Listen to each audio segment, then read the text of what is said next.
సువార్త. ఈ సువార్త అంటే తెలుగు భాషలో కొందరు దీన్ని మంచి వార్తని, శుభవార్తని చెప్తుంటారు. వాస్తవంగా ఈ సువార్త అనేటువంటిది గ్రీక్ భాషలో నుంచి మూలంలో నుంచి పుట్టినటువంటిది. యాంజిలియాన్. యాంజిలియాన్ అంటే వార్త.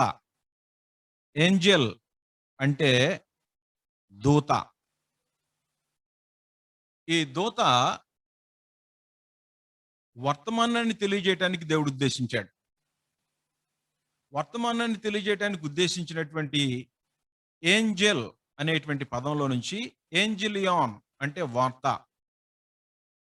యుయాంజిలియాన్ యుయాంజిలియాన్ అనే గ్రీకు పదం నుండి యు అంటే మంచి, యాంజిలియాన్ వార్త, యుయాంజిలియాన్ అనే గ్రీకు మూలంలో నుండి సువార్త అనేటువంటి పదం బైబిల్లోకి మనకి వచ్చినట్టుగా చూడొచ్చు మనం.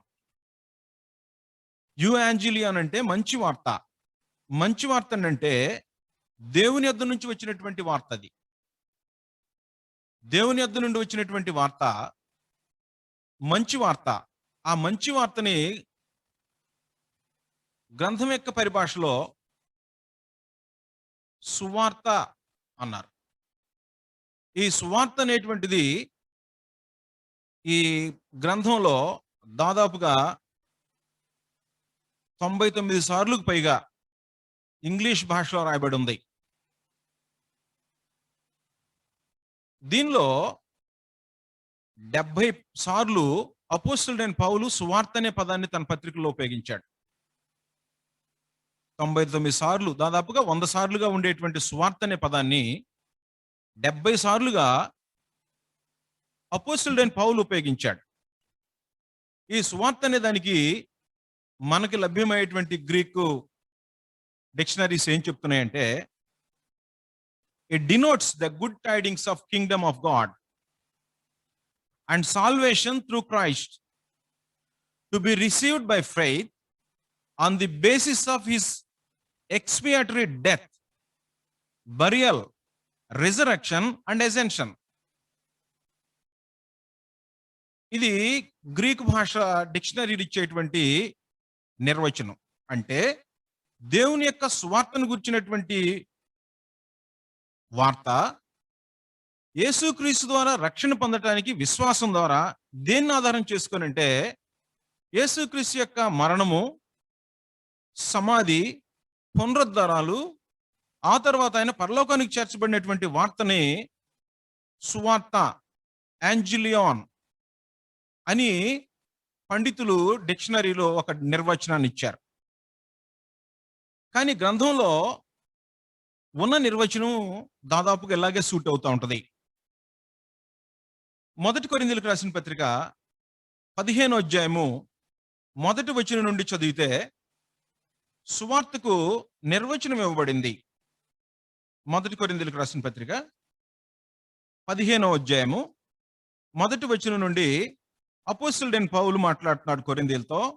మరియు సహోదరులారా, నేను మీకు ప్రకటించిన సువార్తను మీకు తెలియపరుచున్నాను. మీరు దాన్ని అంగీకరించితిరి, దాని యందే నిలిచి ఉన్నారు. నేను మీకు ప్రకటించిన సువార్త మీకు తెలియపరుచున్నాను, మీరు దాన్ని అంగీకరించితిరి, దాని యందే నిలిచి ఉన్నారు. మీ విశ్వాసము వ్యర్థమైతేనే గాని నేను ఏ ఉపదేశ రూపముగా మీకు సువార్త ప్రకటించుతునో ఆ ఉపదేశమును మీరు గట్టిగా పట్టుకున్న ఎడల ఆ సువార్త వల్లనే మీరు రక్షణ పొందువారైందురు.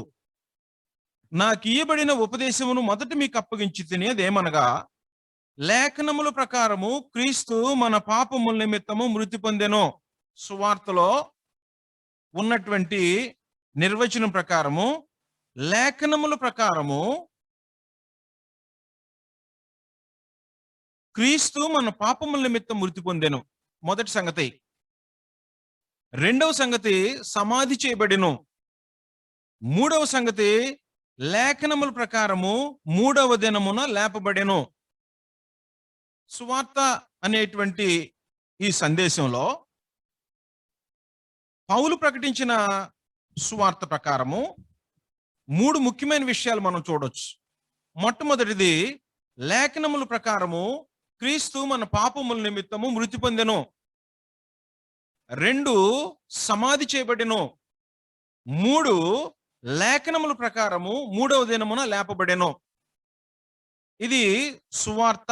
ఈ సువార్త అనేటువంటి ఈ నిర్వచనానికి, ఈ సువార్త అపోస్తలులకు అప్పగించబడింది. అపోస్తలులకు అప్పగించబడినప్పుడు మార్కు సువార్త 16వ అధ్యాయము 15-16 వచనాలు మనం చదువుకుంటే, మార్కు సువార్త 16వ అధ్యాయము 15-16 వచనాల్లో ప్రభువైన యేసు తన అపోస్తలులతో మాట్లాడుతున్నాడు. మరియు మీరు సర్వలోకమునకు వెళ్ళి సర్వ సృష్టికి సువార్తను ప్రకటించుడి. మరియు మీరు సర్వలోకమునకు వెళ్ళి సర్వ సృష్టికి సువార్తను ప్రకటించుడి అని చెప్పాడు. ఈ ప్రకటించబోయే ముందు ఏం చెప్పాడంటే, మత్తయి సువార్త 28వ అధ్యాయము 18వ వచనంలో ప్రభువైన యేసు చనిపోయి తిరిగి లేపబడిన తర్వాత, పునరుద్ధానుడైన తర్వాత, పరలోకమందును భూమి మీదను నాకు సర్వాధికారం ఇవ్వబడినది, కాబట్టి మీరు వెళ్ళి సమస్త జనులను శిష్యులనుగా చేయడి. సమస్త జనులను శిష్యులనుగా చేసి సువార్తను ప్రకటించండి. నమ్మి బాప్తిస్మం పొందితే రక్షింపబడతారు, నమ్మని వానికి శిక్ష విధింపబడును అని చెప్పాడు. కనుక ఈ దినాల్లో మానవులకు మరణం ఎప్పుడు సంభవించిద్దో ఎరగనటువంటి పరిస్థితి. ఈ ఎరగనటువంటి పరిస్థితిలో నుంచి సువార్తని మనం ఎందుకు నమ్మాలి? యేసుక్రీస్తు యొక్క మరణము, సమాధి, పునరుద్ధానాలు నేను ఎందుకు నమ్మాలని లోకంలో ఉండే ఒక వ్యక్తి ప్రశ్నించవచ్చు. లోకంలో ఉండే వ్యక్తి ప్రశ్నించిన దేవుని గ్రంథం వారితో ఏం మాట్లాడుతుందంటే, మరణాన్ని నిరర్ధకం చేయగలిగినటువంటిది. మరణాన్ని నిరర్ధకం చేసేటువంటి ఒకే ఒక ఆయుధం ఏంటంటే సువార్త. సువార్త ఏం చేయగలదంటేను, మరణాన్ని నిరర్ధకం చేసి జీవాన్ని, అక్షయతని వెలుగులోకి తీసుకొచ్చింది సువార్త.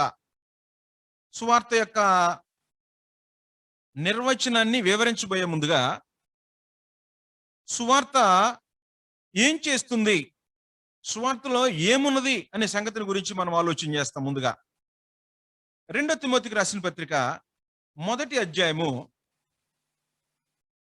9-10 వచనాల్లో, 2 తిమోతికి రాసిన పత్రిక 1వ అధ్యాయము 9-10 వచనాల్లో, మన క్రియలను బట్టి కాక తన స్వకీయ సంకల్పమును బట్టి అనాది కాలముననే క్రీస్తు యేసునందు మనకు అనుగ్రహింపబడినదియు, క్రీస్తు యేసును మన రక్షకుని ప్రత్యక్షత వలన బయలుపరచబడినదైన తన కృపను బట్టి మనలను రక్షించి పరిశుద్ధమైన పిలుపుతో ఆయన మనలను పిలిచెను. పరిశుద్ధమైన పిలుపుతో ఆయన మనలను పిలిచెను. పరిశుద్ధమైన పిలుపుతో ఎలాగూ పిలిచాడంటే, మానవులందరినీ ఆయన పిలవటానికి ఉద్దేశం ఏంటంటే, 2వ తెస్సలోనికీయులకు రాసిన పత్రిక 2వ అధ్యాయము 14వ వచనంలో, మీరు ఇలాగున రక్షింపబడి మన ప్రభువైన యేసుక్రీస్తు యొక్క మహిమను పొందవలనని ఆయన మా సువార్త వలన మిమ్మును పిలిచెను. అపోస్తలుల యొక్క సువార్త వలన మానవ జాతి అందరినీ పిలుస్తున్నాడు. తెస్సలోనికీయులతో మాట్లాడుతూ మిమ్మును పిలిచాడు. ఎందుకు పిలిచాడంటేను, మీరు ఇలాగున రక్షింపబడి మన ప్రభువైన యేసుక్రీస్తు యొక్క మహిమను పొందవలనని ఆయన మా సువార్త వలన మిమ్మును పిలిచెను. దేవుని యందు విశ్వాసం ఉంచిన వాడు, ప్రభువైన యేసు సువార్తకు లోబడిన వారికి మహిమలో ప్రవేశించే అవకాశం లేదు. పాపం చేసినటువంటి వ్యక్తి మరణించితే ఆ వ్యక్తి మహిమలో ప్రవేశించే అవకాశం లేదు. మహిమ అంటే మరణము లేని ప్రాంతం, దేవుడుండే స్థలం, నెమ్మదిగా ఉండే ప్రాంతం. ఆ నెమ్మదిగా ఉండేటువంటి ప్రాంతంలోనికి పాపం చేసినటువంటి వ్యక్తి పాపంలోనే ఉండి చనిపోతే దేవుడు అనుగ్రహించే మహిమను, ఆయన సన్నిధిలో ఉండటానికి అవకాశం లేదు. రోమీయులకు రాసిన పత్రిక 3వ అధ్యాయము 23వ వచనంలో ఏం చెప్తుందంటే, ఏ భేదమును లేదు, అందరూ పాపం చేసి దేవుడు అనుగ్రహించి మహిమను పొందలేకపోతున్నారు. అందరూ పాపం చేసి దేవుడు అనుగ్రహించి మహిమను పొందలేని పరిస్థితి. కాబట్టి మీరు ఎలాగునో రక్షింపబడి మన ప్రభువైన యేసుక్రీస్తు యొక్క మహిమను పొందవలనని మహిమను పొందలేకపోతున్నారు. పాపం చేసిన ప్రతి వారు మహిమను పొందలేకపోతే సువార్త వలన పిలిచి ఆయన ప్రభువైన యేసుక్రీస్తు యొక్క మహిమను పొందాలని మా సువార్త వలన మిమ్మల్ని పిలిచెను అని చెప్పేశాడు. కాబట్టి సువార్త పిలుపు ఎందుకు అనంటే మహిమను పొందటానికి. ఏ మనుషులు పాపం చేసి దేవుడు అనుగ్రహించి మహిమను పొందలేకపోతున్నారో ఆ మహిమను అనుభవించటానికి ఒకే ఒక మార్గం ఏంటంటేను అపోస్తులకు అప్పగించబడిన బాధ్యత. కాబట్టి మీరు వెళ్ళి సమస్త జనులను శిష్యులనుగా చేయడి అని చెప్పాడు. చేసి మార్క్స్ వార్త 16 వచ్చిన ప్రకారం చెప్తుంటే, సర్వ సృష్టికి సువార్తను ప్రకటించండి, నమ్మి బాప్తిస్మం పొందినవాడు రక్షింపబడతాడు. రక్షింపబడతాడంటే మహిమలోకి ప్రవేశిస్తాడు, ఉగ్రత నుంచి తప్పించుకుంటాడు. ఎఫెసీయులకు రాసిన పత్రిక 2వ అధ్యాయం 1వ వచనం నుండి చూస్తే,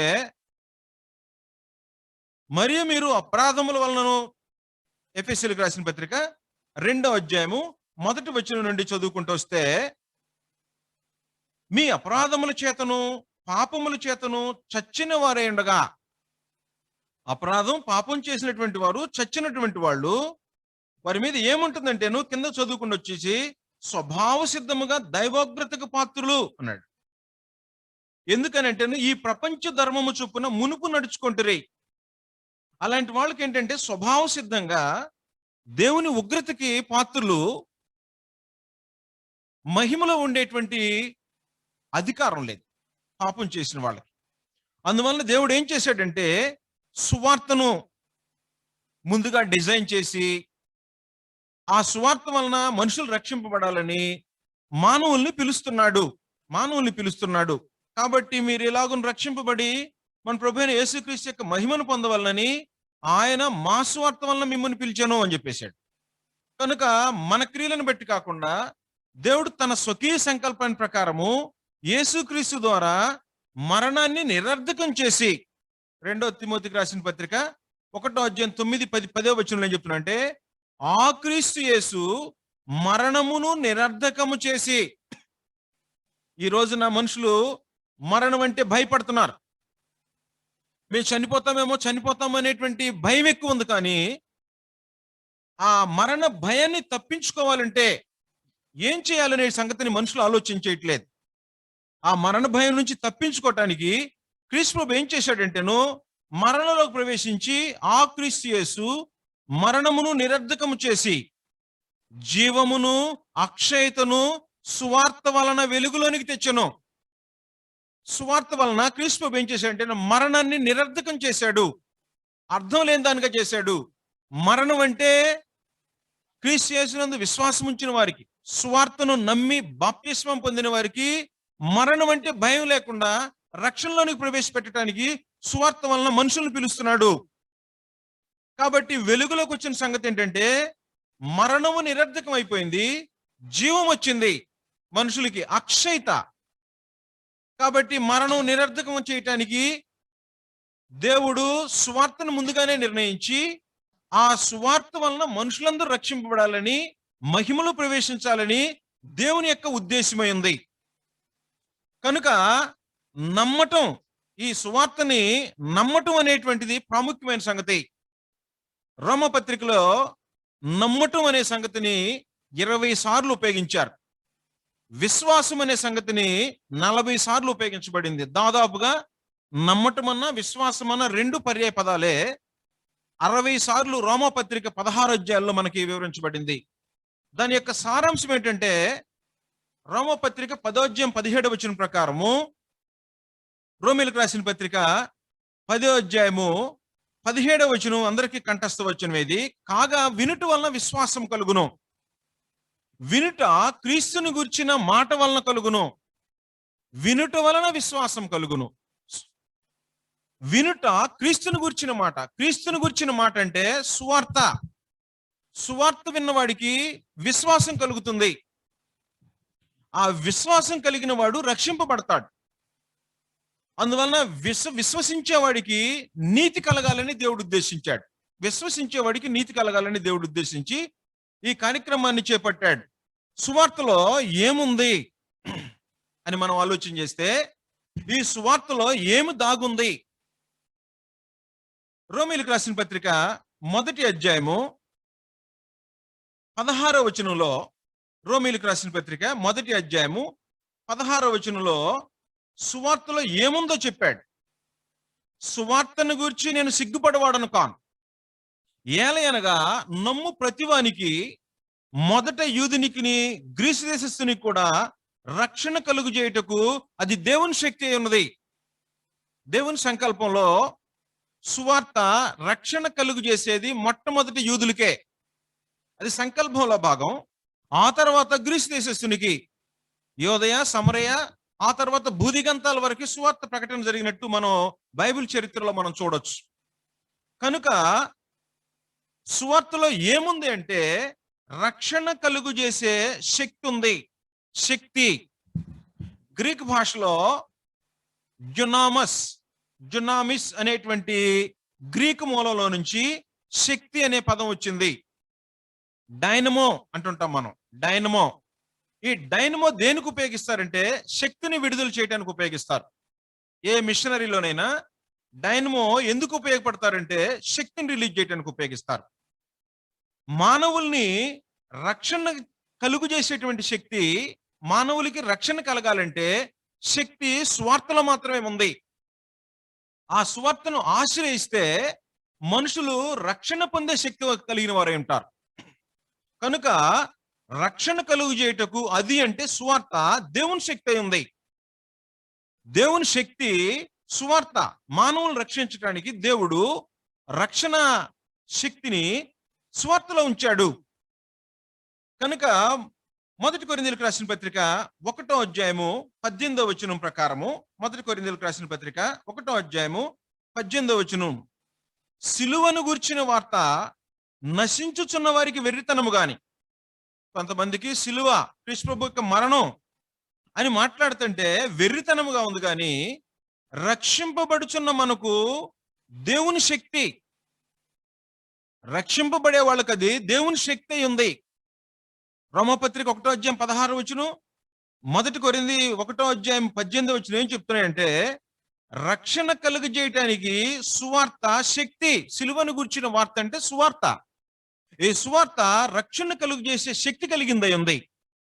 కాబట్టి ఆ శక్తి కలిగినటువంటి సువార్తను మానవులు వినాలి. మానవులు విని దాన్ని గ్రహించి అంతరంగంలో స్థిరపరచుకొని హృదయం యొక్క మార్పు, అంతరంగ స్వభావానికి మారు మనసు కలిగితే, ఆ సువార్తకు విధేయత చూపించితే మానవులు రక్షణ పొందుతారు. దేవుడు సువార్తని సంకల్పించాడు. ఆ సంకల్పించిన సువార్తని దేవుడు నెరవేర్చి మన దగ్గరికి తీసుకొని వచ్చాడు. ఆ తీసుకొచ్చి ఏం చెప్తున్నాడంటే, నువ్వు మానవుల్ని రక్షణ కలుగజేసేటువంటి శక్తి సువార్తలోనే ఉంది అని తెలియజేశాడు. 1 కొరింథీ 1వ అధ్యాయం 21వ వచనంలో ఏమున్నది దీనిలోనంటే, ఏం చేస్తుంది సువార్త? సువార్తలో ఏముంది అంటే శక్తి ఉంది. ఏం శక్తి ఉందంటే మానవుల్ని రక్షించగలిగిన శక్తి, పాపం నుండి విమోచించడానికి కావలసినటువంటి శక్తి సువార్తలో దాగి ఉన్నది. సువార్త ఏం చేసిద్ది అంటేనో 1 కొరింథీ 1వ అధ్యాయం 21వ వచనం ప్రకారము, దేవుని జ్ఞానానుసారముగా లోకము తన జ్ఞానము చేత దేవుణ్ణి ఎరగకుండినందున, లోకములో ఉండే జ్ఞానం, ఆ జ్ఞానం అతిశయం చేత మనుషులు దేవుని జ్ఞానాన్ని ఎరగట్లేదు. దేవుని జ్ఞానానుసారముగా కాకుండా లోక జ్ఞానం చేత దేవుణ్ణి ఎరగకుంటున్నారు మనుషులందరూ. ఆ పరిస్థితుల్లో సువార్త ప్రకటనను వెర్రితనము చేత నమ్ము వారిని రక్షించుట దేవుని దయాపూర్వకమైన సంకల్పం. ఆయన ఇది దేవుని యొక్క సంకల్పమైంది.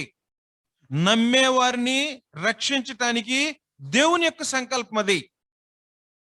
ఎంతమంది నమ్ముతారో నమ్మే వారందరినీ రక్షించడానికి దేవుడు అనాదిలో సంకల్పం చేసేసాడు. కాబట్టి సువార్తలో శక్తి ఉంది. సువార్త ఏం చేస్తుందంటేను రక్షిస్తుంది, నమ్మువారిని రక్షిస్తుంది. నమ్మువారిని రక్షించేది సువార్త, రక్షించే శక్తి సువార్తలో ఉంది అని తెలియజేస్తున్నాడు. అందుకని పౌలు ఏం చెప్తుంటాడంటే 1 కొరింథీ 1:23 22-23 యూదులు సూచక్రియ చేయమని అడుగుచున్నారు, గ్రీసు దేశస్థులు జ్ఞానం వెదుకుచున్నారు, అయితే మేము సిలువేయబడిన క్రీస్తుని ప్రకటించున్నాం. మేము సిలువేయబడిన క్రీస్తుని ప్రకటిస్తున్నాడట. కాబట్టి లోకము తన జ్ఞానం చేత దేవుని జ్ఞానాన్ని ఎరగకుండా ఉంది. దేవుని శక్తి ఎక్కడుందో ఎరగకుండా లోకం బ్రతుకుతా ఉంది. ఈ సంగతిని గ్రహించినటువంటి పౌలు ఏం చేశాడు? దయాపూర్వకమైన సంకల్పం ఏంటంటేను మానవులు రక్షించటం, సువార్త నమ్మిన వారికి రక్షణ కలుగు చేయటం దేవుని యొక్క సంకల్పమై ఉందని చెప్పేసేసాడు.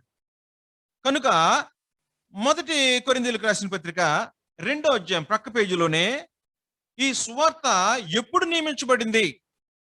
యేసుక్రీస్తు భూమి మీదకి వచ్చినప్పుడు వచ్చిందంటేను కాదు. జగత్తు పునాది వేయబడక మునిపే ఈ సువార్తను దేవుడు ముందుగానే నిర్ణయించి పెట్టాడు. 1 కొరింథీ 2వ అధ్యాయంలో 5వ వచనం నుండి చదువుతాం. మీ విశ్వాసము మనుషుల జ్ఞానమును ఆధారం చేసుకొనక, అంటే మీరు నమ్మే సువార్త ఏదైనా మనుషుల జ్ఞానాన్ని ఆధారం చేసుకొనకుండా దేవుని శక్తిని ఆధారం చేసుకొని ఉండవలనని, నేను మాట్లాడినను సువార్త ప్రకటించినను జ్ఞానయుక్తమైన తీయని మాటలను వినియోగింపక పరిశుద్ధాత్మయు దేవుని శక్తి కనపరచు దృష్టాంతములే వినియోగించి తిని పరిపూర్ణ లేని వారి మధ్య జ్ఞానం బోధించుతున్నాము. అది ఈ లోక జ్ఞానము కాదు, నిరర్ధకులైపోవచ్చున్న ఈ లోకాధికారుల జ్ఞానము కాదు, గాని దేవుని జ్ఞానము మర్మమైనట్టుగా ప్రకటించుచున్నాం, మర్మమైనట్టుగా బోధించుచున్నాము. ఈ జ్ఞానము మరుగై ఉండెను. ఈ జ్ఞానం ఏమైందంటేను మరుగై ఉంది. మరుగై ఉంది. జగదుత్పత్తికి ముందుగానే, జగదుత్పత్తి అంటే ఈ విశ్వం ప్రారంభానికంటే ముందుగా, జగత్తుని భూమిని ఆకాశాన్ని సూచించక ముందుగానే దీనిని దేవుడు మన మహిమ నిమిత్తము నియమించెను. మీరు ఎలాగును రక్షింపబడి మన ప్రభు అయిన యేసుక్రీస్తు యొక్క మహిమను పొందాలని దేవుడు మా సువార్తలను మిమ్మల్ని పిలిచిన 2 దశలోనికలు రాసిన పత్రికలో చెప్పినట్టుగా ఈ జ్ఞానం ఏం చేసిందంటేను దీనిని, ఈ సువార్త జ్ఞానాన్ని మర్మంగా ఉంచినటువంటి దేవుడు మన మహిమ నిమిత్తము జగదుత్పత్తి ముందుగానే నియమించి పెట్టేసి మన నిమిత్తము నియమించాడు. అది మర్మంగా ఉంచబడింది. కనుక ఆ మర్మంగా ఎప్పుడు ఉంచాడంటేను జగత్తు పునాది వేయబడక మునిపే సువార్తను డిజైన్ చేసి పెట్టేశాడు, నియమించి పెట్టాడు దేవుడు. రోమపత్రిక 16వ అధ్యాయం 25వ వచనంలో ఇదే సంగతిని గురించి పౌలు కోట్ చేస్తున్నాడు. సమస్తమైన అన్ని జనులు విశ్వాసమునకు విధేయులగునట్లు అనాది నుండి రహస్యముగా ఉంచబడి ఇప్పుడు ప్రత్యక్షపరచబడిన మర్మము. అనాది నుండి రహస్యముగా ఉంచబడింది, ఇప్పుడు ప్రత్యక్షపరచబడింది నిత్య దేవుని ఆజ్ఞ ప్రకారము. అనాది నుండి రహస్యంగా ఉంచబడింది, ఇప్పుడు ప్రత్యక్షపరచబడిన మర్మం ఏం చేసిందంటేను నిత్య దేవుని ఆజ్ఞ ప్రకారము ప్రవక్తల లేఖనముల ద్వారా వారికి తెలపబడి ఉన్నది. ఈ సువార్తను గురించి ప్రవక్తల లేఖనాల్లో ముందుగానే దాఖలు చేయబడి ఉంది. సువార్తలో మనం మొట్టమొదటి పాయింట్ నిర్వచనంలో ఏం చూసామంటే, లేఖనముల ప్రకారము 1 కొరింథీ 15:3 వచనంలో మనం ఏం చూసామంటే, లేఖనముల ప్రకారము క్రీస్తు మన పాపముల నిమిత్తం మృతి పొందెను. అనాది నుంచి రహస్యముగా ఉంచబడి ఇప్పుడు ప్రత్యక్షపరచబడిన మర్మము నిత్యదేవుని ఆజ్ఞ ప్రకారము ప్రవక్తల లేఖనముల ద్వారా వారికి తెలపబడి ఉన్నది. ప్రవక్తల లేఖనాల్లో వారికి తెలపబడి ఉన్నది. ఈ మర్మమును అనుసరించి ఉన్న నా సువార్త ప్రకారం, ఆ మర్మాన్ని అనుసరించే సువార్త వచ్చింది. ఆ సువార్త ప్రకారమే పౌలు బోధిస్తున్నాడు. కాబట్టి అనాదిలో దేవుడు మర్మంగా ఉంచినటువంటి సువార్త జ్ఞానము మర్మంగా ఉంచబడినటువంటిది నిత్యదేవుని ఆజ్ఞ ప్రకారం ప్రవక్తల లేఖనాల్లో తెలియచేయబడింది. ఇది మర్మంగా ఉంచబడింది. ఇప్పుడు ఏం చేయబడిందంటేను సువార్త ద్వారా, క్రీస్తు యేసు యొక్క జీవితం ద్వారా సువార్త వెలుగులోనికి వచ్చేసింది. వెలుగులోనికి వచ్చి మరణాన్ని నిరర్ధకం చేసి జీవాన్ని, అక్షయతని వెలుగులోనికి తీసుకొచ్చింది. కాబట్టి ఇప్పుడు లోకంలో ఎవరైనా సరే పాపం నుండి విమోచన పొందాలి అంటే సువార్తని నమ్మాలి. సువార్తని నమ్మాలి. ఈ సువార్తని నమ్మినటువంటి వారికి మాత్రమే మారు మనసు కలుగుద్ది. ఆ మారు మనసు పొందిన వారు మాత్రమే బాప్తిస్మం పొందాలి. ఆ బాప్తిస్మం పొందిన వాళ్ళు మాత్రమే పాపక్షమాపణ పొందుతారు, రక్షణ పొందుతారు, దేవుడు అనుగ్రహించి మహిమను పొందడానికి అర్హులై ఉంటారు. కాబట్టి మనుషులు దేవుని యొక్క అనాది నుంచి రహస్యముగా ఉంచబడి ఇప్పుడు ప్రత్యక్షపరచబడిన మర్మం కనుక ఈ సువార్త జగదుత్పత్తికి ముందుగానే 1 కొరింథీ పత్రిక చదివాం. అనాది నుండి అన్న జగదుత్పత్తికి ముందన్న ఒకటే అర్థం. ఉంచబడినటువంటి ఆ సువార్తను దేవుడు మనకు ప్రవక్తల ద్వారా మర్మంగా తెలియజేసి ఇప్పుడు క్రీస్తు యేసునందు దాన్ని నెరవేర్చి సువార్త అనేటువంటి సందేశంగా మానవులకు అందించడానికి దేవుడు ఉద్దేశించి ఆ సువార్తను ప్రకటించడానికి అపోస్తులను ఏర్పాటు చేశాడు. ఈ అపోస్తులు ప్రకటించి మొదటిసారి రక్షణ సమాచారాన్ని, సువార్తను యూదులకు ప్రకటించారు. పెంతెకోస్తు రోజున సువార్తను నమ్మిన వాళ్ళు 3,000 మంది బాప్తిస్మం పొందారు. 3,000 మంది బాప్తిస్మం పొందారు.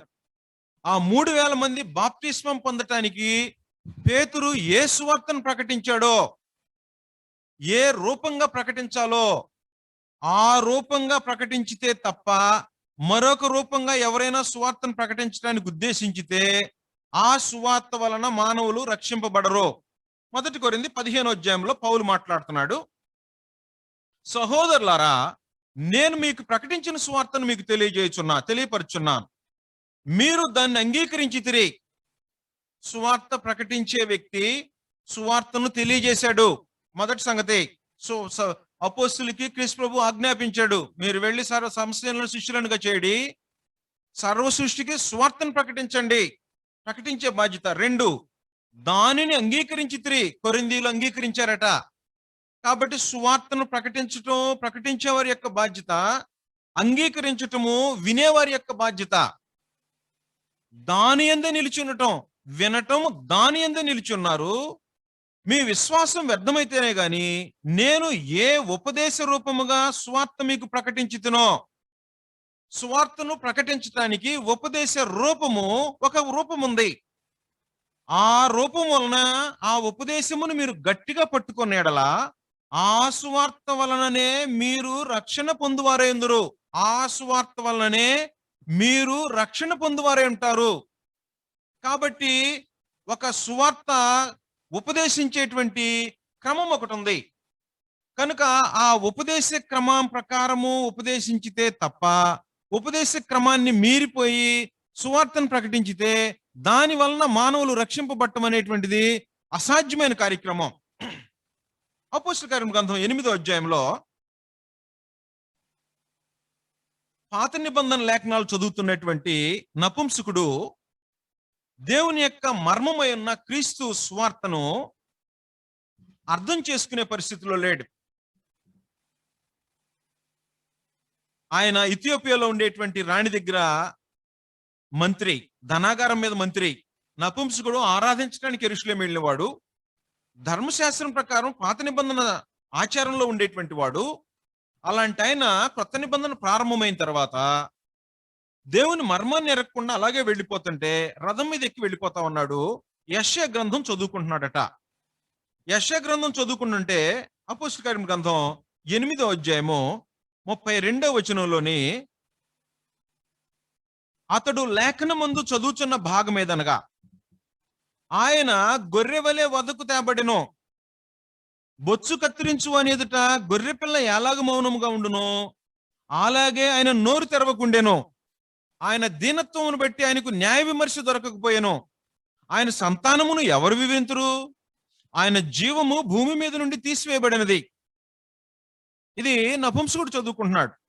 ప్రక్కనే ఫిలిప్పు కూర్చొని ఉన్నాడు. ప్రవక్త ఎవరిని గురించి ఎలాగ చెప్పుచున్నాడు? తన్ను గుర్చియా వేరొకరిని గుర్చియా దయచేసి నాకు తెలుపమని ఫిలిప్పుని అడిగాను. యెషయా గ్రంథం 53వ అధ్యాయం 7వ వచనం యొక్క కొటేషను. అందుకు ఫిలిప్పు నోరు తెరిచి ఆ లేఖనమును అనుసరించి యేసును గూర్చిన సువార్త ప్రకటించెను. ఆ లేఖనాన్ని, యెషయా గ్రంథం 53వ అధ్యాయం లేఖనాన్ని ఆధారం చేసుకొని యేసును గూర్చిన సువార్త ఫిలిప్పు నపుంసకుడికి బోధించాడు.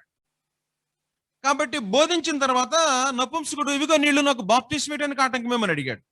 కాబట్టి సువార్తను ప్రకటించేవారు సువార్త ప్రకటిస్తే, సువార్త విన్నవాళ్ళు దాన్ని గ్రహించితే మారు మనసు పొందుతారు, బాప్తిస్మం పొందడానికి సిద్ధపడతారు. కనుక దానికి ఏముందంటేను ఉపదేశ క్రమం ఉంది. ఆ ఉపదేశ క్రమం ఉంటే ఆ ఉపదేశ క్రమానికి హృదయపూర్వకంగా ఎవరైతే లోబడతారో వారు మాత్రమే రక్షింపబడతారు. గాని ఉపదేశ క్రమానికి భిన్నంగా ఏ రూపంగా అయినా సరే మనుషులు రక్షింపబడేటువంటి అవకాశమే లేదు. రోమీయులకు రాసిన పత్రిక 6వ అధ్యాయం, రోమీయులకు రాసిన పత్రిక 6వ అధ్యాయము 17వ వచనంలో, మీరు పాపమునకు దాసులేంట్రి, ఈ సువార్తను వినని వారు, సువార్తని నమ్మని వారు, విశ్వసించని వారు, పాపక్షమాపణ నిమిత్తము క్రీస్తు యేసులోనికి బాప్తిస్మం పొందని వారు, రక్షణ పొందని వారు, పాపంలోనే ఉండేవారు. అలాంటి మీరు పాపమునకు దాసులేంట్రి, పాపంలో ఉన్నవారి సంగతి మాట్లాడుతున్నాడు. గాని ఏ ఉపదేశ క్రమమునకు మీరు అప్పగింపబడితిరో, ఏ ఉపదేశ క్రమమునకు మీరు అప్పగింపబడితిరో దానికి హృదయపూర్వకముగా లోబడిన వారై. ఉపదేశ క్రమం ఒకటి ఉంది కాబట్టి పాపమునకు దాసులైనటువంటి వారు, సువార్త ఉపదేశ క్రమం ఉంది, ఆ క్రమానికి అప్పగింపబడాలి అంటే వినాలి, హృదయపూర్వకంగా దానికి లోబడిన వారు పాపము నుండి విమోచింపబడతారు, నీతిమంతులవుతారు. పాపమునకు దాసుడైన వాడు నీతిమంతుడై నీతికి దాసులైపోతుంటారు. కాబట్టి ఉపదేశ క్రమం ఒకటి ఉంది సువార్తకి. ఆ ఉపదేశ క్రమం ప్రకారమే సువార్త ప్రకటించబడితే ఆ ఉపదేశ క్రమాన్ని విన్నటువంటి వారు మాత్రమే రక్షణ పొందుతారు. దాన్ని హృదయపూర్వకంగా లోబడినటువంటి వాళ్ళు మాత్రమే రక్షింపబడతారు. కానీ మరొక రూపం వలన మనుషులు రక్షింపబడేటువంటి ఛాన్స్ లేదు. కనుక ఈ సువార్తను దేవుడు జగదుత్పత్తికి ముందుగానే ఏర్పాటు చేసి పెట్టేశాడు.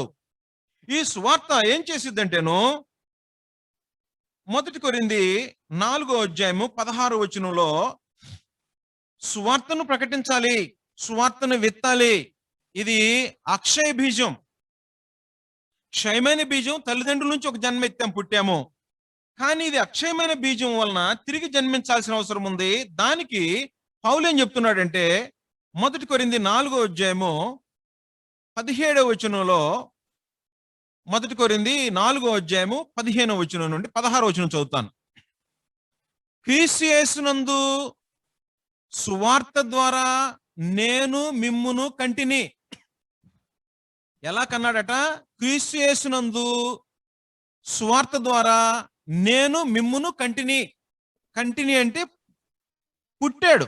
సువార్త ప్రకటించటం వలన కొరింథీయులు జన్మించారు. ఈ సువార్త ఏమైందంటేను దేవుని వాక్యమై ఉంది. ఎఫెసీయులకు రాసిన పత్రిక, క్షమించాలి, 1 పేతురు పత్రిక 1వ అధ్యాయం, 1 పేతురు పత్రిక 1వ అధ్యాయంలో ఆ బీజం చెప్తున్నాడు. ఏం బీజం అంటేను 22వ వచనం, మీరు క్షయబీజము నుండి కాక శాశ్వతమగు జీవము గల దేవుని వాక్య మూలముగా అక్షయ బీజము నుండి పుట్టింపబడిన వారు.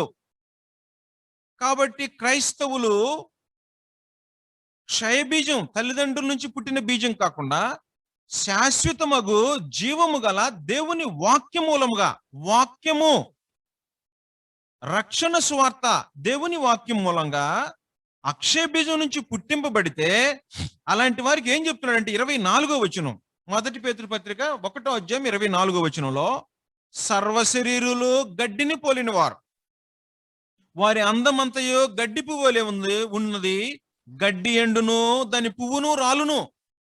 ఇది భౌతిక సంబంధమైన క్షయబీజం నుంచి పుట్టినటువంటి వాళ్ళకి సహజంగా జరిగేటువంటి కార్యక్రమం. అది గడ్డి ఎండును దాని పువ్వు వేరును. అయితే ప్రభువు వాక్యము ఎల్లప్పుడూ నిలుచును. ప్రభువు వాక్యము ఎల్లప్పుడూ నిలుచును అంటే ప్రభువు వాక్యం విన్నటువంటి సువార్త విని పుట్టినటువంటి వాళ్ళు యుగయుగాలు జీవిస్తారు, జీవములో ఉంటారు. ప్రభు వాక్యము ఎల్లప్పుడూ నిలుచును అంటే దీని అర్థం ఇది, మీకు ప్రకటింపబడిన సువార్త ఈ వాక్యమే అన్నాడు. మీకు ప్రకటింపబడిన సువార్త ఈ వాక్యమే. ఈ వాక్యం అంటే ఏంటంటే అక్షయమైన బీజం నుంచి దేవుని వాక్య మూలముగా పుట్టినటువంటి వారు చావరో, యుగయుగాలు జీవిస్తారు అని చెప్పడానికి ఉద్దేశించాడు.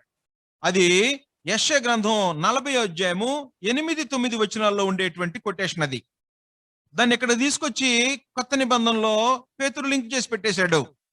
ఎఫెసీ పత్రిక 1వ అధ్యాయము 13వ వచనంలో వాక్యం అన్నాడు. ఇక్కడ వాక్యము ఎల్లప్పుడూ నిలుచునంటే ఆ వాక్యం చెప్తున్నాడు. ఎఫెసీ పత్రిక 1వ అధ్యాయము 13వ వచనంలో, మీరును సత్యవాక్యమును అనగా మీ రక్షణ సువార్తను విని, వాక్యం వినేవాడు ఎల్లప్పుడూ బ్రతుకుతాడు. ప్రభు వాక్యం ఎల్లప్పుడూ నిలుచును అంటే మీరును సత్యవాక్యమును అనగా మీ రక్షణ సువార్తను విని క్రీస్తునందు విశ్వాసముంచి వాగ్దానము చేయబడిన ఆత్మచేత ముద్రింపబడితిరి. దేవుని మహిమ కీర్తి కలుగుటకై ఆయన సంపాదించుకున్న ప్రజలకు విమోచనము కలుగు నిమిత్తము ఈ ఆత్మ మన స్వాస్థ్యమునకు సంచికరువుగా ఉన్నాడు. అడ్వాన్స్ ఇచ్చేశాడు. కాబట్టి బాప్తిస్మంలో నిత్యత్వాన్ని గురించి, మహిమను గురించి అడ్వాన్స్ ఇవ్వబడింది. సత్యవాక్యము అంటే రక్షణ సువార్త విన్నవాడు. అంటే సువార్తలో భిన్నమైన సువార్తలు ఉన్నాయి. అపోస్తులు ప్రకటించిన సువార్త క్రమంగా అందితే అది రక్షణ సువార్త. ఆ రక్షణ సువార్తను విన్నటువంటి వాళ్ళు యుగయుగాలు జీవిస్తారు. మరణంలో నుండి జీవంలోకి దాటించబడతారు. మరణ భయం లేకుండా బ్రతుకుతుంటారు. అందుకే దేవుడు జగదుత్పత్తి ముందుగానే దేవుడు ఈ సువార్తను మన కొరకు నియమించి పెట్టి, మర్మంగా ఉంచి, ప్రవక్త లేఖనాల్లో తెలియజేసి, క్రీస్తు యేసునందు ప్రత్యక్షపరచబడి నెరవేర్చబడి సువార్తగా దేవుడు మన మధ్యన దాన్ని ఉంచిపెట్టిపోయాడు. అందువలన ఈ సువార్త ప్రతి మనుషుడు వినవలసినటువంటి బాధ్యుడై ఉన్నాడు. ఈ సువార్త ప్రకారము రక్షణ పొందవలసినటువంటి బాధ్యుడు ఉన్నాడు. ఒకవేళ అలా కాకపోతే మనుషులు రక్షింపబడేటువంటి ఛాన్సే లేదు. 2 దశలోనికలు రాసిన పత్రికలో 2 దశలోనికలు రాసిన పత్రిక 1వ అధ్యాయము 6-8 వచనాలు కలిసి ఉన్నాయి. ఏమై ఉంటుందంటే దీని ప్రకారం ఇది ఆజ్ఞ అయి ఉంటది. ఆజ్ఞ అయి ఉంటది. సువార్తను నమ్మటము, విధేయత చూపించటము ఆజ్ఞ ఉంటది. ప్రభు అయిన యేసు తన ప్రభావమును కనపరచు దూతలతో కూడా పరలోకం నుండి అగ్ని జ్వాలలో ప్రత్యక్షమై దేవుణ్ణి ఎరుగని వారికిని, మన ప్రభు అయిన యేసు సువార్తకు లోబడని వారికిని ప్రతి దండన, శిక్ష ఉంటది అని చెప్పేశాడు. కాబట్టి సువార్తకి లోబడకపోతే శిక్ష ఉంది. దీన్ని మనోక రూపంలో చెప్తే ఇది ఆజ్ఞ అయిపోయి ఉంటది. 1 పేతురు పత్రిక 4వ అధ్యాయము 18వ వచనంలో, 1 పేతురు పత్రిక 4వ అధ్యాయం 18వ వచనంలో, నీతిమంతుడే రక్షింపబడుట దుర్లభమైతే భక్తిహీనుడును పాపియు ఎక్కడ నిలుతురు అని అన్నాడు. నీతిమంతుడే రక్షింపబడటం దుర్లభం అంట. అయితే నీతిమంతుడు మరి పాపి ఎక్కడా? 16వ వచనంలో ఏం చెప్తున్నాడంటే, ఎవడైనాను క్రైస్తుడైనందుకు బాధ అనుభవించినట్లా ఆ పేరుని బట్టి మహింపరచాలని చెప్పిన తర్వాత ఇంటి వద్ద ఆరంభమైంది. తీర్పు దేవుని ఇంటి యొద్ద ఆరంభమగు కాలం వచ్చి ఉన్నది. అది మన యొద్దనే ఆరంభమైతే, ఒకవేళ రక్షింపబడిన వాళ్ళ దగ్గరే గాని తీర్పు ప్రారంభమైతే, మరియు నీతిమంతుడే రక్షింపబడుట దుర్లభమైతే 18వ వచనం, తీర్పు గాని మన దగ్గరే, క్రైస్తవులను చెప్పుకునే మన దగ్గర గాని ప్రారంభమైతే, నీతిమంతుడే రక్షింపబడ్డ దుర్లభము కష్టమైపోతే, సువార్తకు 17వ వచనం, దేవుని సువార్తకు అవిధేయులైన వారి గతి ఏమైంది?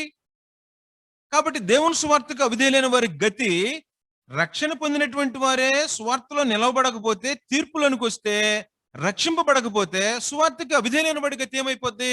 ఖచ్చితంగా శిక్షింపబడతారు అని అర్థం. కనుక సువార్త, మానవులు సువార్తను వినటము, గ్రహించి మారు మనసు పొంది దానికి విధేయత చూపించడం అనేటువంటిది ప్రాముఖ్యమైన సంగతి అయి ఉంది. ఈ ప్రాముఖ్యమైన సంగతి అయింది కనుక మానవులు ఏం చేయాలంటేను రక్షణ సందేశాన్ని వినాలి, రక్షణ సువార్తను వినాలి, తిరిగి జన్మవెత్తేటువంటి సువార్తను వినాలి, అక్షయ బీజం అయినటువంటి దేవుని వాక్యమైనటువంటి సువార్తను వినాలి. ఆ సువార్తను వినటం వల్ల మనుషులకి మారు మనసు కలుగుతుంది. ఆ మారు మనసు కలగటం వలన మనుషులు రక్షణ పొందేటువంటి అవకాశం ఉంటది. కానీ ఇంకా ఏ రూపంగా ఆలోచన చేసినా సరే మనుషులు రక్షింపబడేటువంటి అవకాశం లేదనే సంగతి మనం గ్రంథాన్ని బట్టి నీట్గా తెలుసుకోవాల్సినటువంటి బాధ్యులమై ఉన్నాం. కనుక ఈ సువార్తలో ఏమున్నది అనంటే రక్షణ కలుగు చేసే శక్తి ఉన్నది. రోమా 1:16 ప్రకారము, 1 కొరింథీ 1:18 ప్రకారము సువార్త ఏం చేసిద్దంటే రక్షించిద్ది, పాపం నుండి విమోచించిద్ది. ఇది ఎప్పుడు ఏర్పాటు చేయబడిందంటేను దేవుని సంకల్పంలో అనాదిలో ఏర్పాటు చేయబడింది. ఆ సంకల్పం ప్రకారము సువార్త ఈ ఉపదేశ క్రమం ప్రకారమే మనుషులు విని గ్రహించితే మారు మనసు పొందుతారు. ఈ సువార్తని క్రమ ప్రకారంగా గాని వినకపోతే, గ్రహించకపోతే మానవులు రక్షింపబడేటువంటి అవకాశమే లేదు.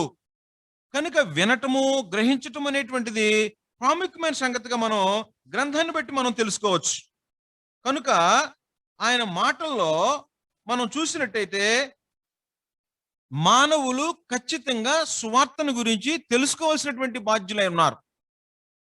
దాన్ని గ్రహింప బాధ్యులై ఉన్నారు. మారు మనసు పొంద బాధ్యులై ఉన్నారు. ఆ తర్వాత దానికి విధేయత చూపించాల్సినటువంటి బాధ్యులై ఉన్నారు. కాబట్టి సువార్తను గురించి పౌలు నేను సిగ్గుపడేవాడిని కాను అన్నాడు. లోకంలో ఏ పని చేసినా సిగ్గు వస్తుందేమో, కానీ సువార్తను ప్రకటించితే దాన్ని ప్రకటించేవాడికి కానీ సువార్తను నమ్మేవాడు కానీ సిగ్గుపడాల్సినటువంటి అవసరం ఉండదు.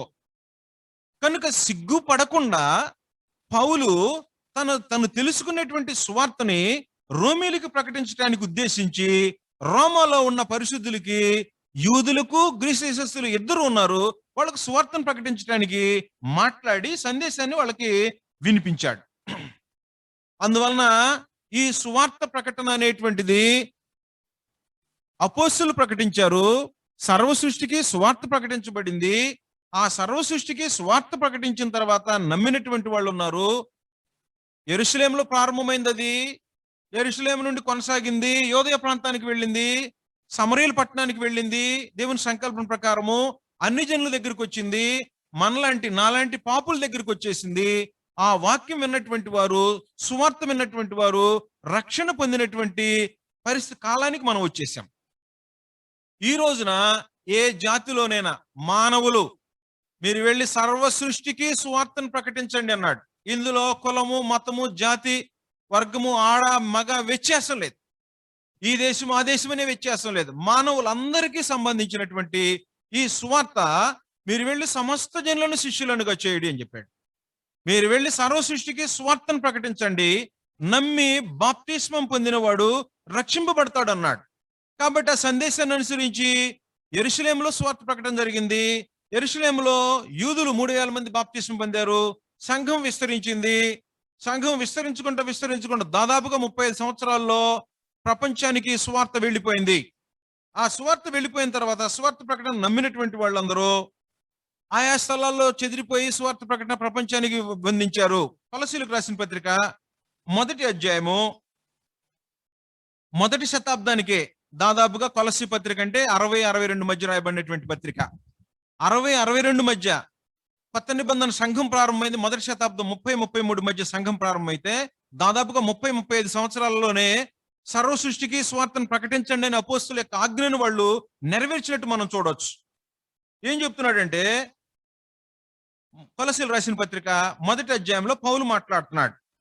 ఏం చెప్తున్నాడంటే పునాది 23వ వచనం, పునాది మీద కట్టబడిన వారై స్థిరముగా ఉండి మీరు విన్నట్టు ఆకాశము క్రింద ఉన్న సమస్త సృష్టికి ప్రకటింపబడినట్టు ఈ సువార్త వలన కలుగు నిరీక్షణ నుండి తొలగిపోక సర్వ సృష్టికి, సమస్త సృష్టికి సువార్తను ప్రకటించండి అని ఏ అపోస్తలుకైతే బాధ్యత అందించాడో క్రీస్తు ప్రభు వారు, వాడు 12 మంది చెదిరిపోయి సర్వ సృష్టికి సువార్తను ప్రకటించారు.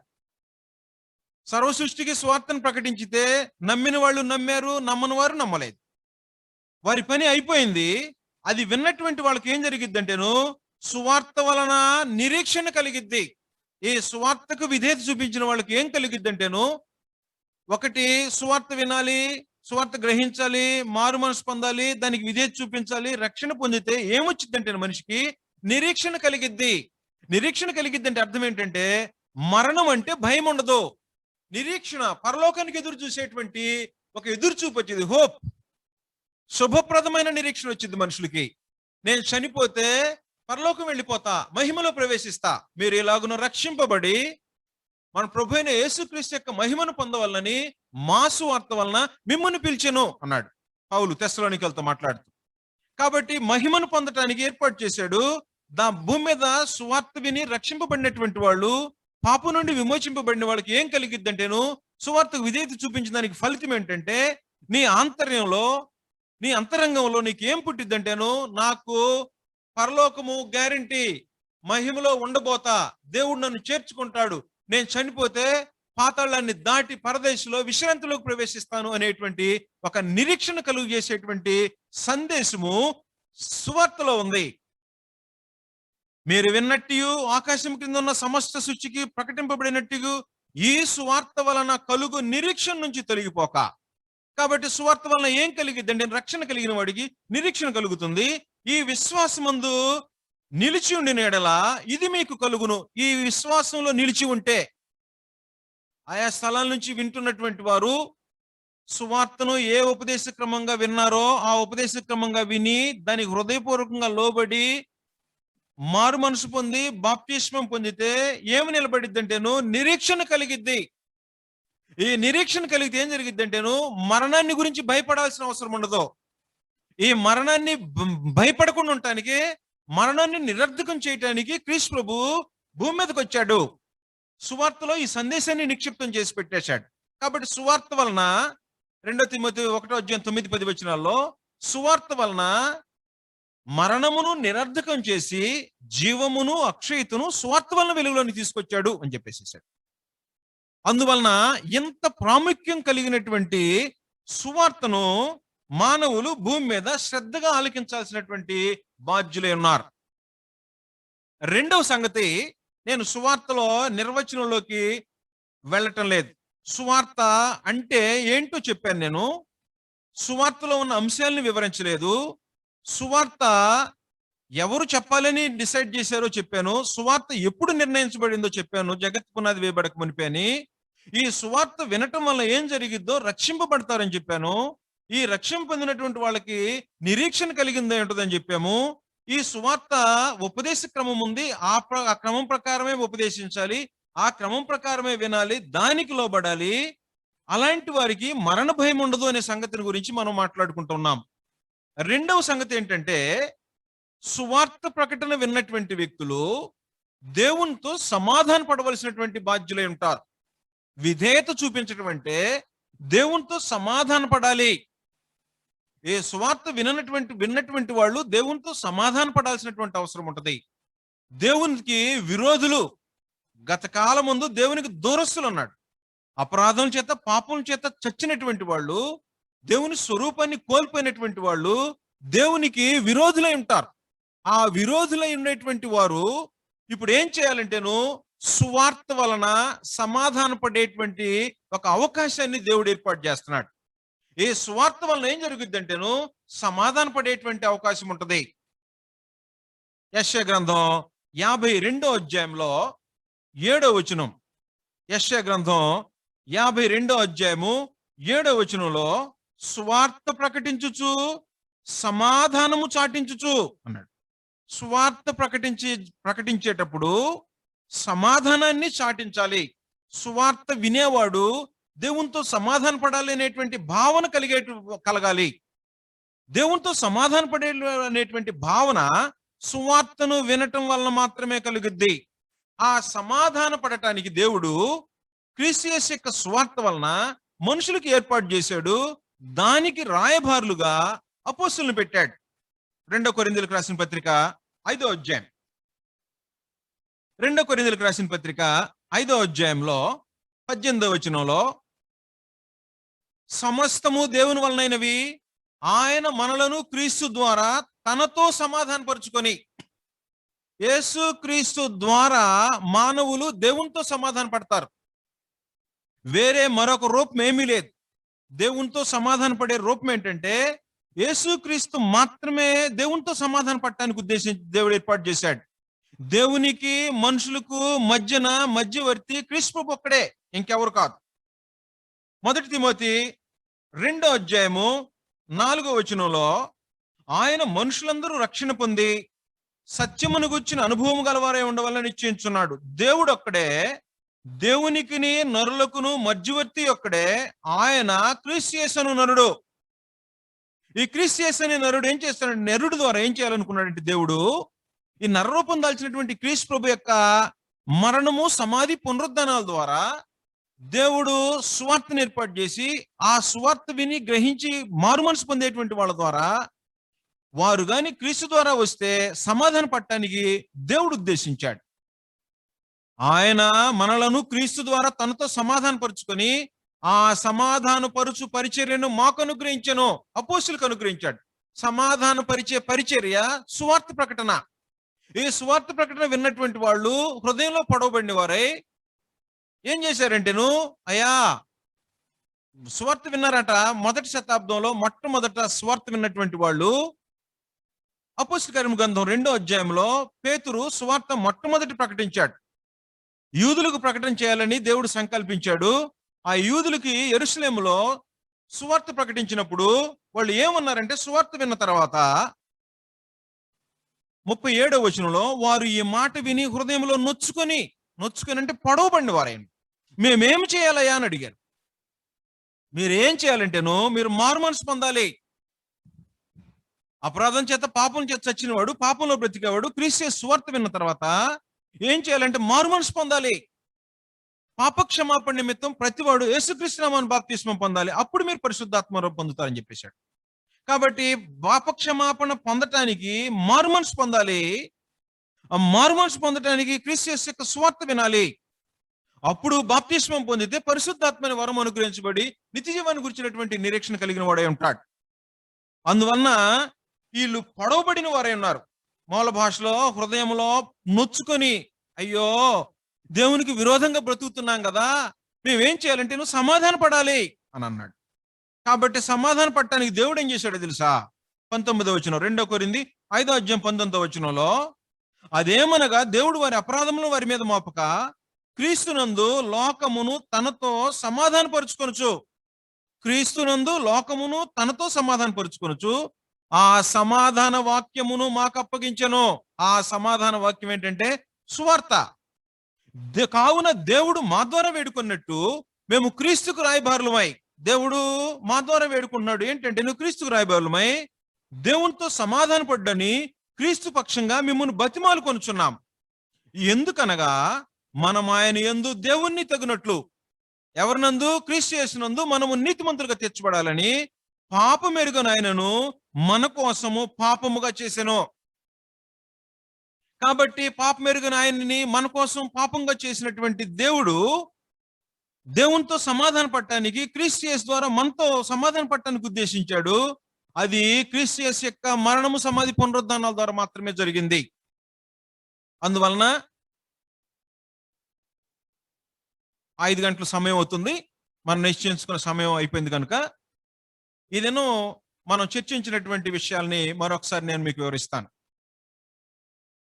సువార్త అంటే యాంజిలియాన్, యువాంజిలియాన్. యాంజిలియాన్ అంటే వార్త, యువాంజిలియాన్ మంచి వార్త, శుభవార్త, దేవుడు అందించే వార్త, అది సువార్త. ఈ సువార్త జగదుత్పత్తికి ముందుగానే దేవుడు మానవులు సృజించక మునిపే సువార్తని నిర్ణయించుకున్నాడు. అది మర్మంగా ఉంచాడు. పాత నిబంధన కాలంలో ప్రవక్తల ద్వారా ప్రత్యక్షపరచబడిన మర్మంగానే ఉంచబడింది. ఆ మర్మంగా ఉంచబడిన సువార్త ప్రవక్తల ద్వారా వివరించబడిన తర్వాత క్రీస్తు యేసునందు అది ప్రత్యక్షమైంది, వెల్లడి చేశాడు. ఆ వెల్లడి చేసినటువంటి ఈ సువార్తను క్రీస్తు యేసు ద్వారా నెరవేర్చి వెల్లడి చేసి సువార్తను ప్రకటించడానికి అపోస్తలులను రాయబారులుగా ఏర్పాటు చేసుకున్నాడు. ఆ రాయబారులుగా ఏర్పాటు చేసుకునేటువంటి దానిలో సువార్తను ప్రకటించే దానిలో ముఖ్యమైన మూడు ఉపదేశ క్రమంలో 3 సంగతులు ఉన్నాయని తెలియజేసుకున్నాం. మొదటిది లేఖనముల ప్రకారము క్రీస్తు మన పాపముల నిమిత్తం మృతి పొందెను. 2 సమాధి చేయబడెను.